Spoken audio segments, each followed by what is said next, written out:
बिस्मिल्लाहिर्रहमानिर्रहीम अस्सलाम वालेकुम मौजूद नाज़रीन, मैं हूं आपका होस्ट खालिद बिलाल। तुसां ने सारा फेसबुक ते यूट्यूब चैनल जदीद सोलर सिस्टम। उम्मीद करना कि सारे दोस्त खैरियत नाल होसन ते सोलर दी अपडेट मैं रेट दी कर दूँ क्योंकि काफ़ी दोस्त इंतजार दे विच होनन। तां शाम को लेट थी वञूं तो मैसेज भी आवना शुरू थी वञन कि अपडेट थोड़ी नहीं आई। तां पहले सब तो मैं तो कोई दसावां चाह कि अगर नूरपुर थल दे विच कहें भाई को सोलर पैनल ज़रूरत होवन ਤਾਂ ਸਾਡਾ ਉਸ ਸਾਈਡ ਦੇ ਉੱਤੇ ਮਾਲ ਵਹਿਣੇ ਤਾਂ ਅਸਾਂ ਉਹਦੇ ਪੈਨਲ ਨਾਲ ਦੇ ਛੁੜੇ ਸੂੰ ਤਾਂ ਉਸ ਨਾਲ ਕੰਟੈਕਟ ਕਰ ਗਿਨਸਨ ਰਾਬਤਾ ਕਰ ਗਿਨਸਨ ਤਾਂ ਕੱਲ ਨਾ ਗਿਆ ਮਾਲ ਤਾਂ ਪਰਸੋਂ ਲਾਜ਼ਮੀ ਵੈਸੀ ਤਾਂ ਜੈ ਵੀ ਕੋਈ ਜ਼ਰੂਰਤ ਹੈ ਤਾਂ ਉਸ ਨਾਲ ਰਾਬਤਾ ਕਰ ਗਿਨਸਨ ਇਨਸ਼ਾਅੱਲਾ ਕੋ ਮਾਲ ਮਿਲ ਵੈਸੀ ਇਹ ਗ੍ਰੇਡ ਦਾ ਹਾਈਮੋ 6 ਦਾ ਵੀ ਹੈ ਐਨ ਟਾਈਪ ਕੈਨੇਡੀਅਨ ਤੇ ਕੈਨੇਡੀਅਨ ਪੀ ਟਾਈਪ ਦਾ। ਹੁਣ ਤਾਂ ਕੋ ਰੇਟ ਦਸਾਂ ਚ ਸਭ ਤੋਂ ਪਹਿਲੇ ਲੌਂਜੀ ਹਾਈਮੋ 6 575 80 ਵਾਟ ਉਹਦਾ ਅੱਜ ਦੀ ਜਿਹੜੀ ਪੋਜੀਸ਼ਨ ਰੇਟ ਦੇ ਰਹਿ ਗਈ 55 ਰੁਪਏ ਪਰ ਵਾਟ। और इंदे तो इलावा लॉन्जी हाइमो 5 उनका रेट इस टाइम मार्केट दे विच हालात इवें कि हाइमो 5 दा माल शार्ट है पिया, पहले भी थोड़ा शार्ट था हुण मजीद भी शार्ट है माल। तो उनका भी अज रेट तकरीबन बराबर थी चुके उनका भी 55 रुपए पर वाट। और इंदे तो इलावा बाकी है कनेडियन एन टाइप दा माल अज दा जिहड़ी पोजीशन है 55 रुपए पर वाट 575 ला माल। तो बाकी है कनेडियन पी टाइप उनका भी अज जी सूरत हाल रहेगी वो 52 रुपए पर वाट।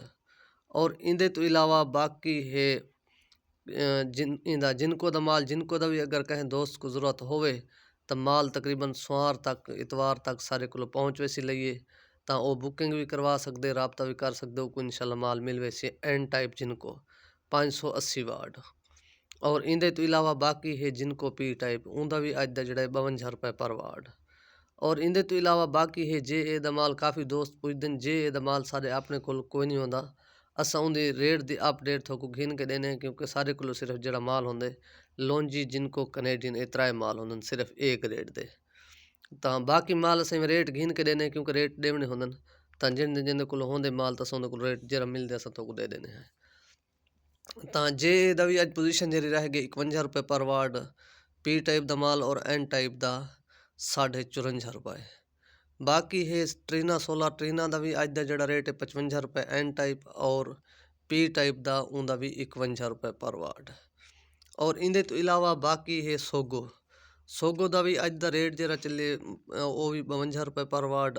और इनवरेक्स का जोड़ा रेट हवे अज 54 रुपए पर वाट 550 वाला माल। बाकी इंदे तो इलावा अगर कहें दोस्त को जेड़े भी ज़रूरत होवे तो वाला मजीद राबता कर गिनसन क्योंकि सारे को जेड़े पोजीशन है जेड़े ज़्यादा चलण वाला सौदा रेट अपडेट कर देते। बाकी जेड़ा भी ज़रूरत होवे तो इंशाल्लाह राबता कर गिनसन इन्फॉर्मेशन तो को मिल वैसी। बाकी इन अपना ख्याल करे सो दे सो इजाज़त अल्लाह हाफिज़।